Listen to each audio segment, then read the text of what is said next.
একদিন বনের এক সিংহ সবাইকে ডেকে বলল, এই জঙ্গল আমার। আমি সবচেয়ে বেশি শক্তিশালী। আল্লাহ আমাকে শ্রেষ্ঠ বানিয়েছেন। এক হরিণ শান্তভাবে বলল, শক্তি আল্লাহর দান। অহংকার করলে আল্লাহ তা কেড়ে নিতে পারেন। সিংহ হেসে বলল, আমার কিছুই হবে না। কিছুদিন পর বন্যা এসে সেই বনটাকে তলিয়ে দিল। হরিণ আগে থেকেই পাহাড়ের উপর উঠে গেল, আর সিংহ গর্জন করতে করতে পানির নিচে তলিয়ে গেল। শেষে বনের ফাঁকিরা সবাই বলতে লাগলো, যে বিনয়ী আল্লাহ তাকে রক্ষা করেন, আর যে অহংকারী আল্লাহ তাকে ধ্বংস করে দেন।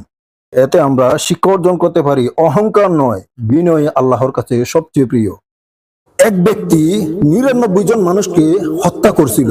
হত্যা করার পরে সে একজন আলেমের কাছে গিয়ে বলল, আল্লাহ কি আমার তওবা কবুল করবেন? তখন সে আলেম বলল, না, আল্লাহ তোমার তওবা কবুল করবেন না। তখন ওই ব্যক্তি ওই আলেমটাকে হত্যা করলো। তারপর ওই ব্যক্তি অন্য একজন আলেমের কাছে গিয়ে জিজ্ঞাসা করলো, আল্লাহ কি আমার তওবা কবুল করবেন?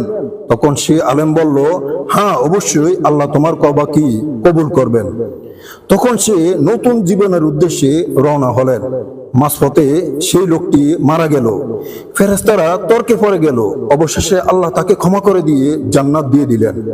এতে আমরা শিক্ষা অর্জন করতে পারি, তওবা করলে আল্লাহ মাফ করে দেন, সেটা যতই বড়ই গুনাহ হোক না কেন। একটা গাছের ডালে একটা কাক বসে জিকির করছিল। পেটে অনেক ক্ষুধা, তবু বলছিল, রিজিকের মালিক তো আল্লাহ। এক শিয়াল এসে বলল, ওরে কাক, নিচে নেমে আয়, আমি তোর জন্য খাবার এনেছি। কাক বুঝলো শিয়াল চতুরতা করছে। কাক বলল, আমার রিজিক উপরওয়ালার কাছে, নিচে নামলেই তুই আমাকে খেয়ে ফেলবি, সেটা আমি জানি। শিয়াল রাগ করে চলে গেল।